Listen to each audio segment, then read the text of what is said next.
In today's video, we're going to be talking about a pilot with potential that never got off the ground of getting a second chance for an indie reboot, as this channel focuses on archiving the works of infamous Cartoon Network showrunner and animator Kyle A. Carrozza. The video will detail about how a secondary short based on his Nickelodeon animated short, MooBeard the Cow Pirate, was in production but fell through. Just give the map back, you nucky.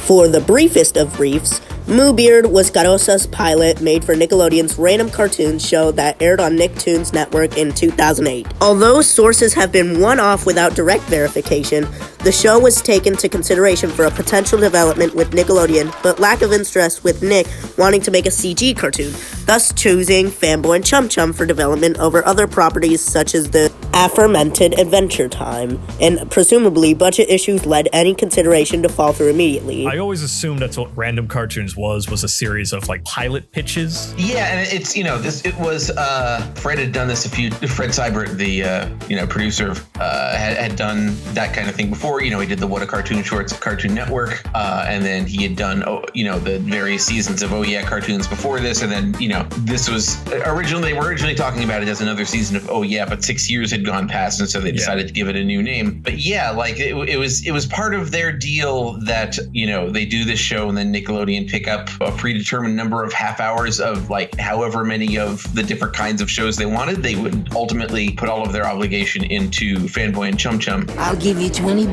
for it.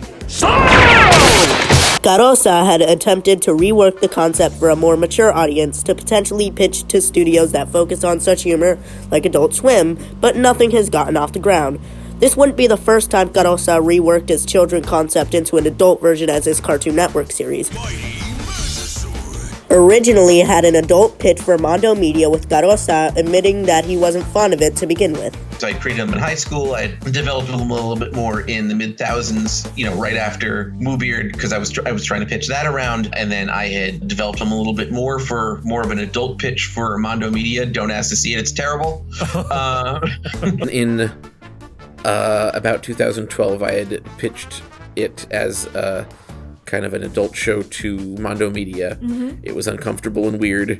I mean, not them dealing with me. I mean, what my pitch actually was. Okay. Just because I'm not inherently a guy who comes up with an adult show. I'm a goofball who makes kid shows, and that's, for the most part, who I'm always going to be. That's what we live about.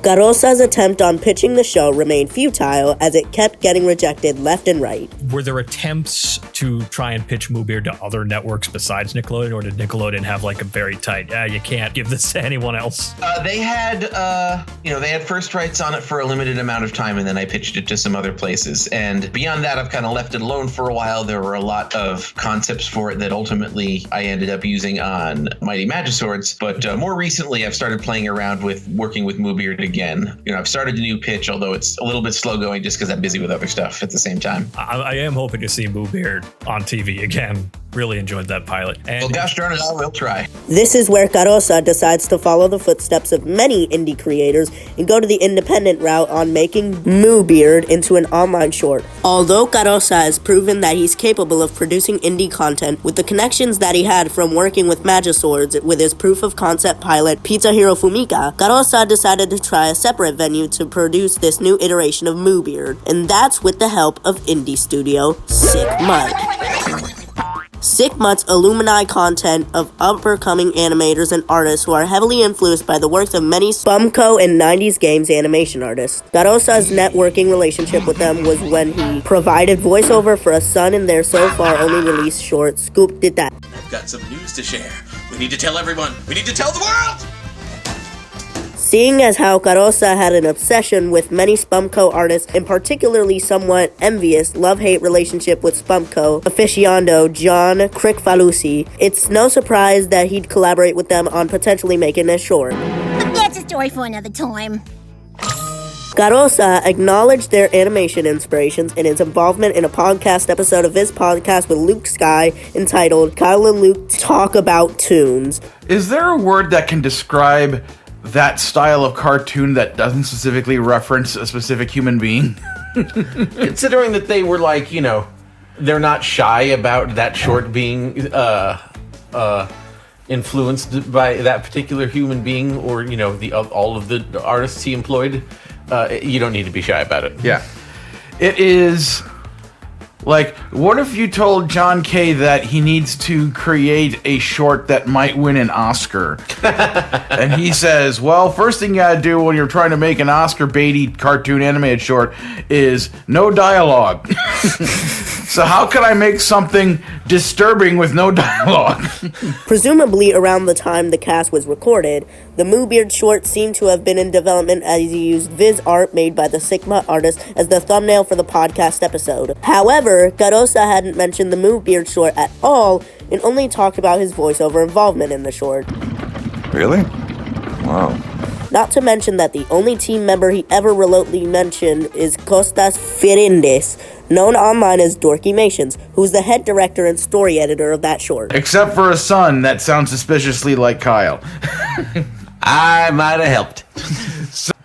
I'm blanking on the fellow's actual name because I've been known him by his screen name for so long, but this is all, the brainchild and style of the cartoonist Dorkymations, and he is, definitely very influenced by Spumco of various decades. For a brief summary of what the short was going to be about, it would have focused on MooBeard, Sailor Bird, and their Carmageddon crewmate Wheeze facing a rival pirate crew in a competition of completing 3 acts of piracy, with the loser giving up the pirate lifestyle for good.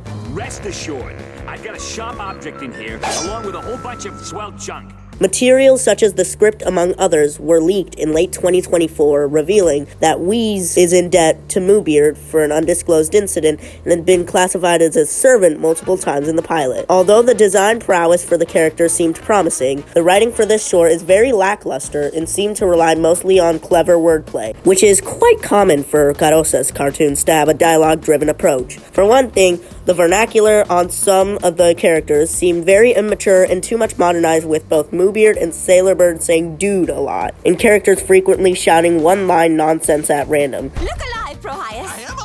The short is also intended to have a slightly more mature tone than the tame predecessor, as Wheeze mentioned off the hand to wanting a dry martini, an alcoholic beverage, although it falls more of a Simpsons type of adult humor rather than a Family Guy or South Park type. Also, much like the initial script for the first short back in the day, obscure pop culture references and shoutouts were also included, as the character Wheeze had been depicted to be modeled after John Cleese characters, and with him referring to MooBeard as Mon Capitan. It can be assumed that this iteration of Wheeze would have been a pastiche of Cleese's French taunter in the Monty Python movie. Your mother was a hamster, and your father smelt of elderberries. The short also has many unanswered as to why Wheeze decided to stick with MooBeard, even though he involuntarily works for him, with the only reason being that sticking as a servant to a nice person is far better than being a lackey to a bragger that is the main antagonist. It doesn't give a clear explanation of how MooBeard is ever nice to Wheeze, when all he does is rightfully chew Wheeze out for his cantankerous, obnoxious behavior. The story probably would have been stronger if it had more clear explanations on Wheeze's relationship with the crew, but with that lacking, it just represents the concept that you should stick to being in a forced working relationship because they're nice. Assuming there might be some manipulative behavior influence going on in the story, which is no stranger for Kyle himself being a massive manipulator. But that's a story for another time. On September 26, 2023, Lily Reyes, known online as Smiley Juice, who is an artist for the MUTT team and a victim of Kyle Carrozza, professionally and personally announced that their mere involvement, as well as the fact that the short fell through. However, there was no explanation on why the short fell through. Carrozza only mentioned the project merely from posting a lineup of the villains, stating that they would be recycled for pitching purposes. Not even his podcast mentioned the project in any way. It can be assumed that it's because of scheduling conflicts, since Carrozza recently was announced working on the Fairly OddParents reboot on Nickelodeon, and that assumption was correct, but that's merely the tip of the iceberg. Although it wasn't as severe as Carrozza's direct interaction with his victims, it wasn't a very good one from the get-go either. Lily confirmed that aside from the script and one page of a storyboard, there was little development art from it. This was confirmed the case as the leak from the material mostly consisted of character construction of the main two, fan art from both members of the team, and fans of the short, and even recycled product material from the original Nickelodeon Shorts production, even with high-res model sheets and turnarounds. Nothing works. One more try. Animator Simon Matt Maiola, who was one of the leads for the project, confirmed on 4chan that the members were all fans of the original Nickelodeon short and approached him to make the short for a potential shorts program they wanted to get off the ground and akin to Random and other Fred Sieber anthology showcases. He also confirmed that the short fell through because Carrozza got too busy with industry work, but remained in good terms with the crew until his arrest got around the internet. Another artist by the name of Yasmin, who have dealt with Carrozza professionally and personally, confirms that these allegations about the MooBeard short for Sigma was correct and also backed up the claims about Carrozza's somewhat pompous behavior when interacting with them. You think it's okay to mess around with people's lives like this? We're human beings! For a brief summary, it all came down to more emphasis of Carrozza's inability to accept criticism on his work. All 3 crew members confirmed that they were all slightly intimidated by Carrozza's presence and the team, as he was the only industry artist in the team and feared that saying anything Carrozza is against with would create a berserk button crisis and cause Carrozza to lash out at them.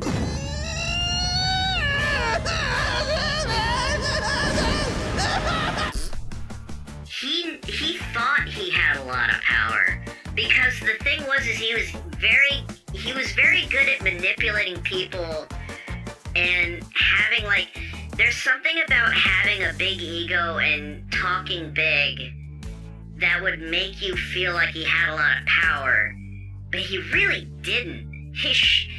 When he worked on shows, like, all of his board work had to be redone, because they would keep telling him, you can't draw this way, draw in the way that we need for you to show, and he wouldn't do it, and then they had to be revised, and then he got kicked off.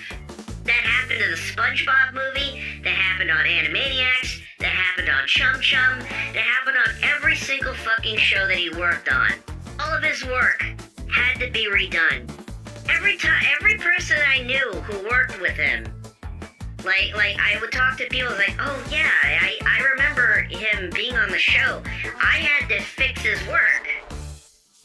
That was the thing about Kyle, is that he knew who he wanted to kiss up to, and he had like a ton of people that would kiss up to him because they thought that he would give him work. This is another thing I've realized growing up. When I was getting work and working in animation, a lot of people came up to me and started kissing my ass, and the thing was is that I saw through that, and because like I don't have, people need to realize, like, I'm working animation, I don't have the ability to give jobs to people. Kyle took that and ran with it. He was just like, hey, if you kiss my ass, I'll give you work. I mean, not upfront about it, but it's like there was always like this gaggle or group of people that would meet up with him and just kind of kiss his ass because they thought that he would get like work from him. And unfortunately that was the case, because I think like a couple people who never worked in animation before got their start on Magiswords, but there's also a lot of people who I know who are really good, who are really great, but didn't really interact with Kyle a whole lot. It was just like, this is their job, and they didn't really interact with Kyle a lot because he was holed up in his office all the time. Carrozza also showed a lack of mutual respect with the crew members as he harshly critiqued Simon's drawings for the project and talked down to him to tell him to share his drawings to the class, as if he was treating the projection like a school project. Another show that Kyle's ego has gone. Completely insane! I literally count the days until retirement. Now that you know the story about MooBeard's downfall, would you have wanted to see the short had it been made? Do you think it would have been good, or do you think it would have been much like Magiswords? 2, 1. Find out on the next exciting episode of Mighty Magiswords. It's a ducky! I'm going to punish thee for existing! Look, yeah, oh, ow. Ooh, oh.